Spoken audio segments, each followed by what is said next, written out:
Hello, hello. I am Merritt, BC, Space Coast Music Festival. It is my 36th birthday right now. I got up this morning, came down to the river, and I started doing some writing, and I am just entering in the Taoist philosophy. This is my year of expression. So for the next 365 days, I'm going to try and do a video log to share and express myself to the world, I suppose, or to at least the people who watch this video. So I am going to, in this video, just go through 36 life lessons that I've learned over the last 36 years. This list is not exhaustive, it is not in order, and it is not the most important stuff potentially. There's more things that I'm definitely missing, but I just wrote down the list as it came up and just arose in my awareness. So we better get started. So number one, the purpose of life is to find out who you are. That is a big part of the purpose of life, is to find out who you are. And when I was about 28 years old is when I first realized that we're not our identities. That is not the crux of who we are. Our ego structure, the idea that we have of who we are, is not in fact who we are. And so out of that arose the question, well, if I'm not my ego, if I'm not just Brad Samuels and all the stories that go along with that, who am I then? And that became a very long-term pursuit. And in that pursuit, that brings me to number two. Who we are is light. One of the easiest ways to understand it is to actually build your relationship with our sun. It's an infinite potential. But who we are is actually manifestations of light, or another way of saying love or God. They're all synonyms.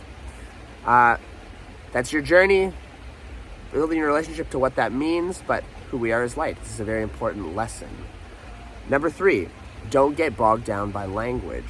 So language will actually be a very big obstacle and deterrent from spiritual truth because it's conceptual and life is experiential and it's about what we feel and energy is not to be named and labeled, and God is not to be named and labeled. So in a big way, language will actually be a huge distraction to the pursuit of truth. However, number four, learn how to use language effectively. That's how I'm communicating right now. That's how I communicate with my friends and my family and everything in society and my business. So learning to use the tool of language for communication is important, but never lose sight of the fact that it can't actually guide. It can guide you to truth, but it is not itself truth. Number five, the purpose of the mind is to create separation. So we live in an infinite universe. There's nothing the light can't create. And, well, what's the role of the mind then? So energetically, we're light beings. The mind comes into play in order to categorize and label a world of energy. And through that, we can categorize and label it any way we want, and we can create identities and stories and roles and who am I? And I'm Brad, I'm a rock climber, and I'm all this stuff, right? So in that way, you can categorize and do this thing where we separate everything, and I'm a good person, and this is a bad person, and this is up, and that's down, and so on and so forth. So the mind, we use that, and we do the categorization, and it creates these experiences for us, which creates these perceptions and these projections. And through that, we start to gather infinite perspectives. Everyone has a perspective and a unique idea of this place. And that's where the language is, and the mind is useful because it creates the language we can use to create this funky world any way we want. Number six, everything has purpose. If it's in creation, which everything is here, it's here for a reason, and it has a purpose. It's part of the evolution, it's part of the growth, it's part of God. It has a role. It's not random. It has purpose. And that is one of my favorite things, is just really feeling purpose. Another one is obviously, I didn't write it down here, but life has no purpose, which should be the dualistic opposite. Life also has no particular purpose. It's just, yeah. But I like the purpose one, so that's where I started. Everything does, in fact, have purpose, including you, including everyone you know. It has a unique purpose. Number 7, the collective consciousness requires everyone's infinite perspectives. So it requires everyone. There's a collective consciousness. Every perspective, which is each of us has a unique perspective, contributes to that collective consciousness. That is why it is so advanced. That is why it is so intelligent. It's working through us. The collective consciousness works through all of us. And each one, we download information. You're listening to me right now and you're gathering a unique perspective, which gets uploaded into your consciousness, gets uploaded and the information distributes to your cellular biology, so on and so forth. It's gathering data, gathering information. That is what life is, a insanely advanced organism, for lack of better words, that gathers perspective, and that is collective perspective, collective consciousness. Number 8, contemplation is a fundamental activity for spiritual evolution. So making contemplation, like you go and eat breakfast and exercise, contemplation is a very important pillar for a meaningful life. I'm going to leave it there. Contemplation is an important fundamental activity for spiritual evolution. Number 9, there are no stupid questions. Period. There are no stupid questions, because we need to be able to ask the most simplistic questions in order to do contemplation. So, what is contemplation? That's a fantastic question, right? Or what is a rock? What is it? Like, we so many things in our lives, we've been programmed. So we make the assumption that we know what things are. We know what life is. I know who I am. I'm Brad. That turned out to be incorrect at the highest level, right? It's not true, but it seems like it's so obvious that I'm Brad when you don't really inquire. So asking the questions, what is water? How did life come from water? Like what is water anyway, right? These are not stupid questions. These are profoundly important questions. So I'm going to leave it there. Number 9, there are no stupid questions. Ask, inquire, wonder, okay? Number 10, sexual education exploration is a major category for spiritual evolution. Sex I'm not going to go too deep here, but it is the thing that multiplies the creation. The creation just wants to create. It's just unrelenting creation. The light is always creating. Creation. That's the nature of God, and sex is the vehicle for that creation. So you taking the time in your life to explore this thing that is moving through you, this life force energy, this ecstasy that wants to create, will be a pillar and a very valuable asset for your spiritual understanding of the creation. Number 11, spirituality and material life are not the same thing. Are the same thing. Correct that, right? Spirituality and material life, they are the same thing. This is one of the ones that derailed me for about 4 or 5 years, right? Thinking that business is not spiritual. These are spiritual people. These are not spiritual people. All of that is just judgments that are still awake and alive inside of you. Everything is a manifestation of the spirit. Some things have denser energy. Some things have lighter energy, right? Like rocks and stuff. Like the embodiment is really actually light. It's the energy. It's the light that has been embodied, but it's still light, right?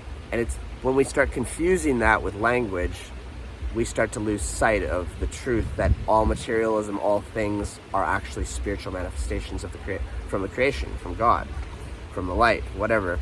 But very important to work through that is to realize that everything is spiritual, right? Including people who say they're not spiritual are spiritual people, right? Number 12.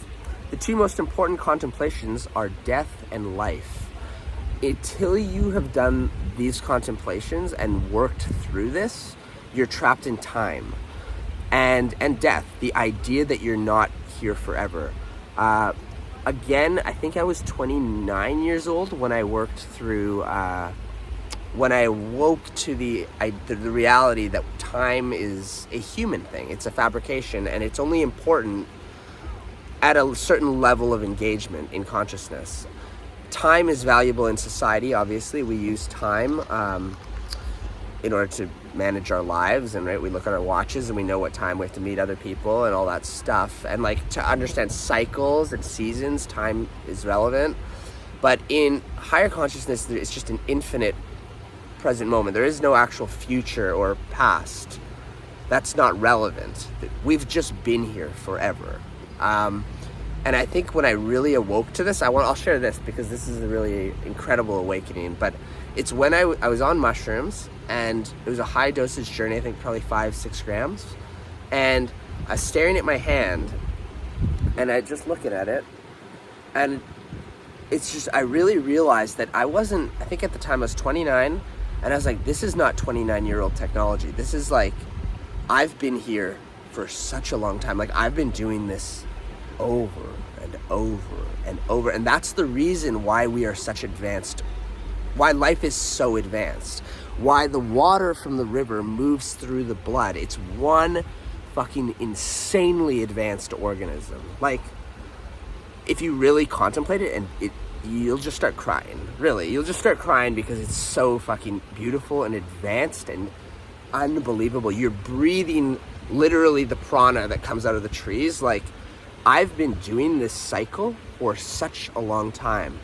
It's the ego is the one that actually says that I'm Brad and I'm 29 years old and creates a story that I've only been here for like 20 years, 30 years. That's ridiculous. Like, it's way too advanced. So I remember looking and being like, I'm ancient. Like, I have been here doing this for so long. That's the reason I know how to grow my hair. I know how to perceive perfectly with my eyeballs. I know how to digest food. I know how to transform prana and turn it from oxygen into carbon.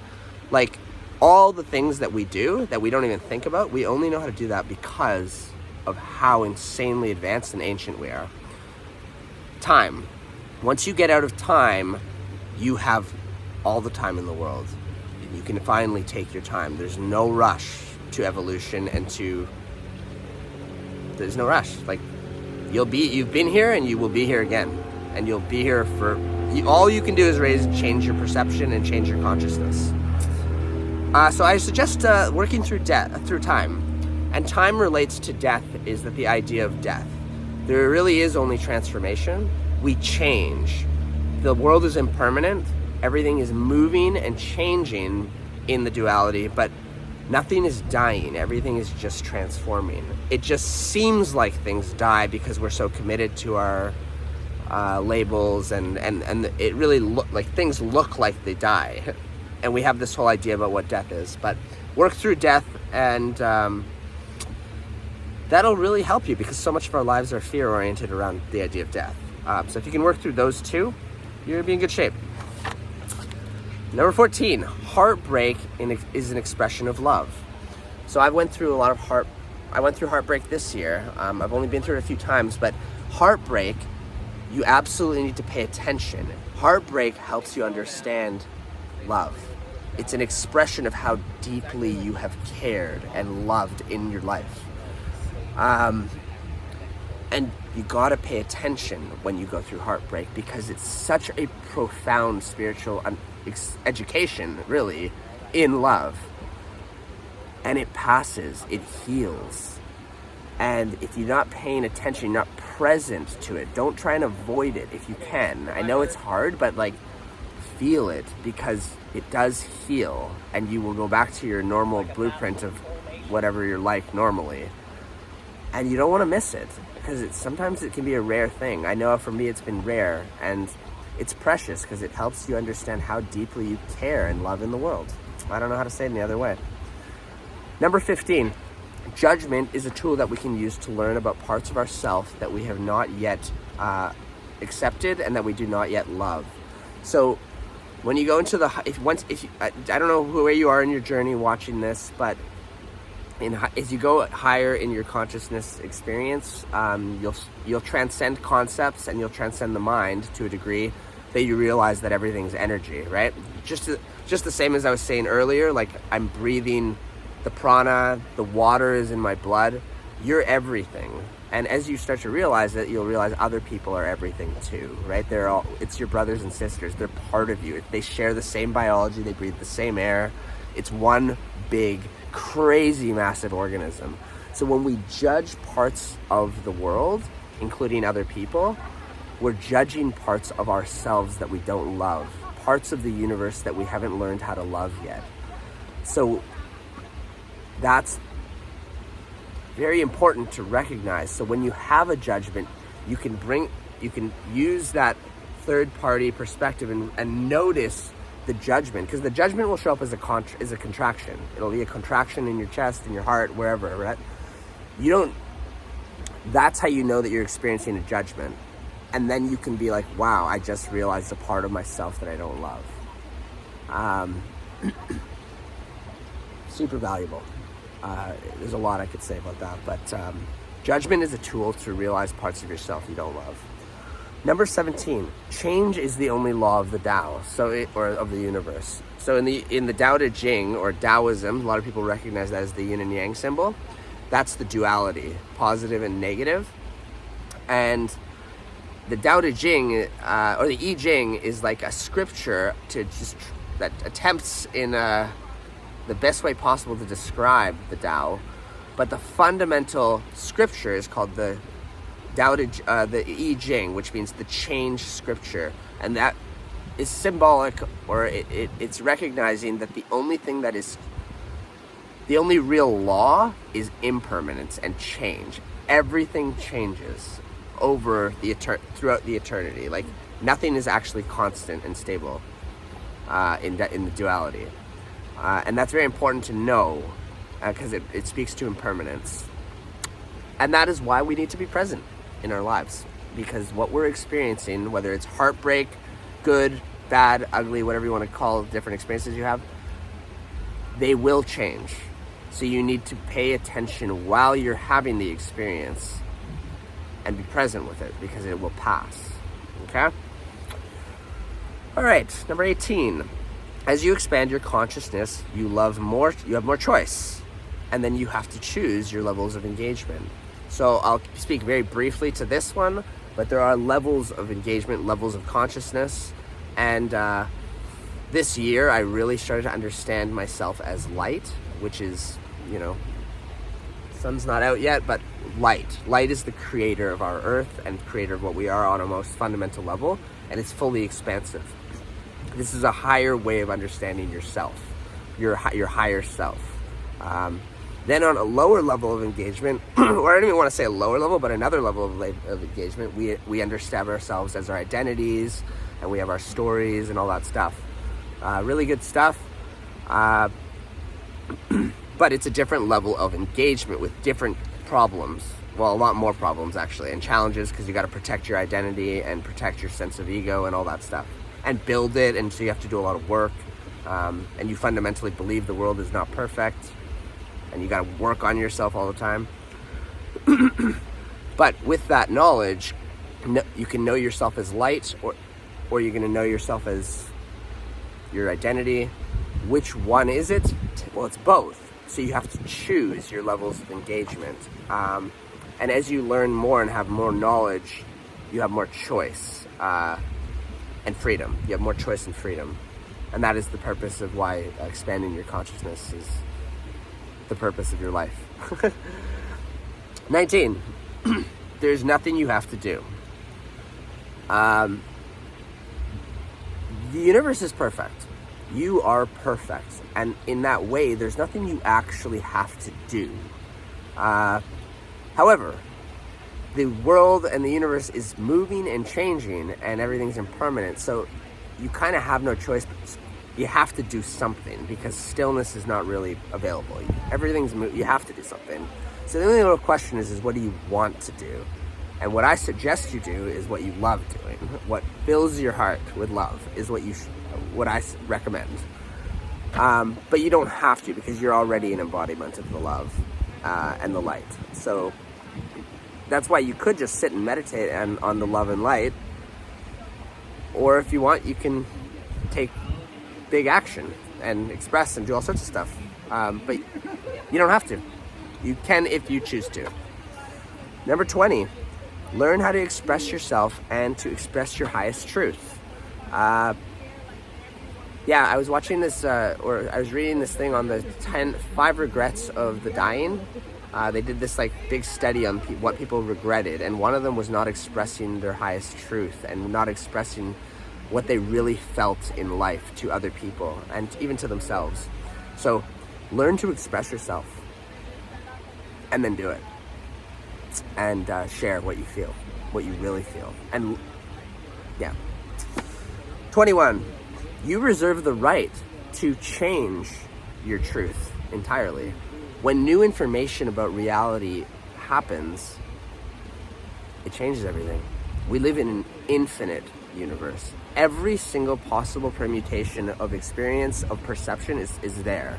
The deepest suffering you could imagine ever is happening.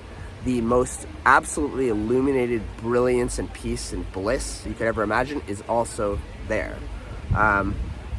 When you learn new information, you can change your expression and change what you believe to be the truth. And you're totally free to do that. So don't get stuck in old programs, in old stories, thinking you need to have consistency. Sometimes we just transform and we're just different and we don't believe the same things anymore. Because what we know is just different. That's okay. So reserve the right for yourself to change everything. Number 21, take care of your physical body. Right? Take care of your physical body. It is the vehicle you have for raising your vibration, raising your consciousness. If you're dealing with health issues and you haven't taken care of yourself, like, it's harder to do deeper work. It's all an integrated organism, right? Taking care of your body is part of your spiritual path. Do the work, do your fitness stuff, make it a part of your life. You can think better and you feel better. So make taking care of your body a staple in your life. Number 23, gifts are seeded into you. All you need to do is nurture them. So we all are born with a purpose. Everyone has specific, unique gifts. It's like an apple tree. You plant an apple tree, the apple seed is literally seeded to become its purpose, which is to be an apple tree and then produce more apples. That is its purpose. For it to become its purpose, it's going to need the right ingredients and nurturants, right? It needs good water, it needs good air, it needs good soil, it needs the sunlight. With all those things, it has all the things to nurture it into becoming its purpose. And you are also the same. Yes, you're a unique human being, but you have a unique purpose and thing to contribute. Find out what that is as soon as possible, and then nurture it. Yes. 26. Looks like I skipped 24 and 5, but that's okay. We're just gonna go to 26 then, because that's how this is. Everyone in life has a life challenge. Life challenges help us evolve and gain perspective and strength. So what we learned in Taoist studies is that if things come here and they manifest in the universe, it's because they're here to learn, to grow, to expand. It's about the expansion of the universe, the expansion of consciousness. And life challenges help us understand perspectives more effectively. Just like I talked about heartbreak, I would say that's a life challenge, but it helps you understand the duality more effectively. That's why we need to be present for it.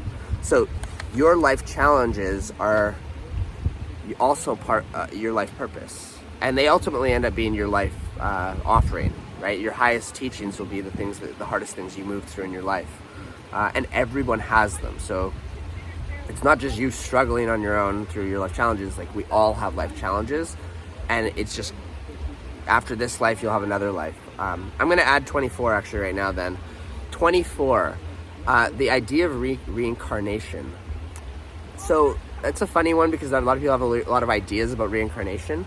Reincarnation is just the idea that energy is just continually recycling, and it carries imprints and it carries infinite information and intelligence, and it just keeps on remanifesting.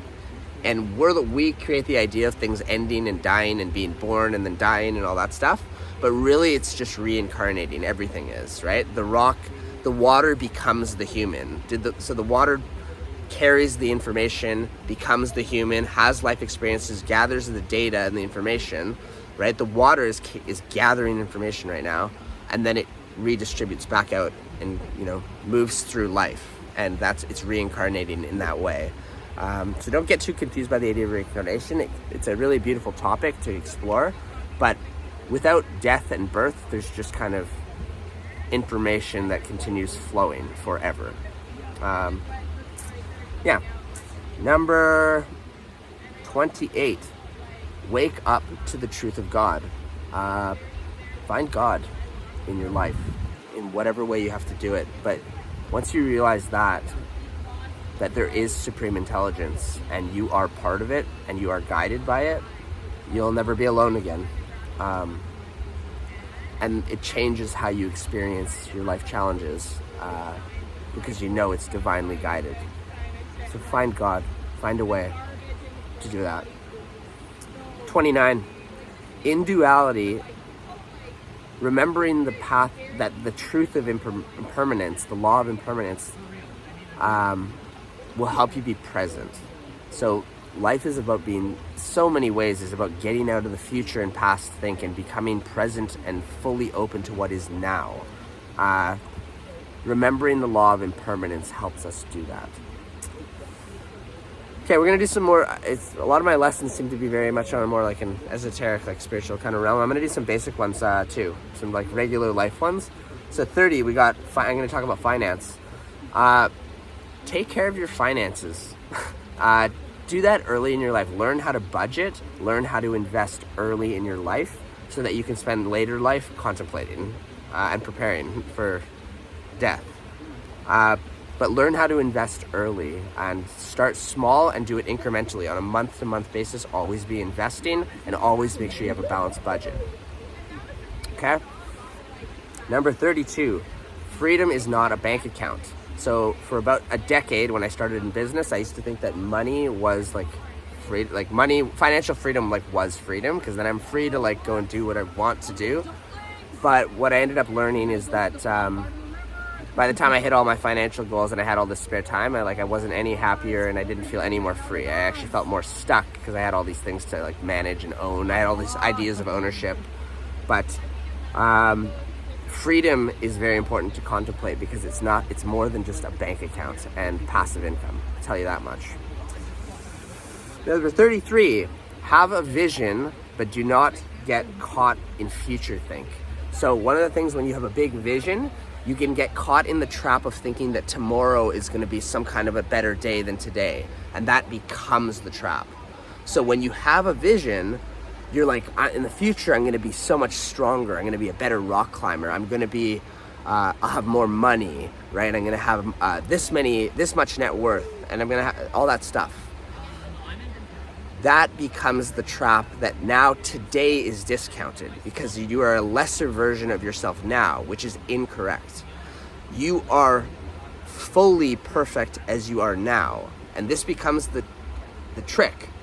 How do you have a vision of the future, but recognize yourself as perfect and whole just as you are now? More than I can do in this short little video here, but that's the trick. Have a vision, but realize that in the future, you will not be better than you are today because you're perfect as you are now, right? Number 34, get clear on your passions and the things that bring you joy. Know what you love in life. You could do the exercise right now and just sit there and just start listing the stuff you love about life, about creation, about yourself, about your family, about nature, about music, about this, about dancing, whatever it is. Know what you love in your life. And then think about it, talk about it, read about it, write about it, express that shit. Okay? This is where flow state is made, in passion, in love. Like, that's when you drop into deep presence. That's what flow state's really all about. 35, open your heart using gratitude. So just like talking about what you love, be grateful. Sit there and just be grateful for the things in the world. No matter what challenge you're going through, you still got breath in your lungs, you still got feet on your feet, you still got fingers that work, and you can see, like, your vision still works. Like, I don't know what you got, but you got something really special, and you can be grateful for it anytime. That's a skill though, and a practice. How do I be grateful when I'm feeling like I want to be angry or whatever other emotion? 36, I'm going to end it with, it's never too late to change your life and your perspective. it's never too late to start again. And it's my birthday, so I'm gonna start again. Except I won't be starting from where I thought I was starting. I'll be starting from a whole new place and a whole new perspective. And I'm gonna go dance tonight. That's what I'm gonna do. So 36 lessons in 36 years. Bye everyone. Happy birthday to me.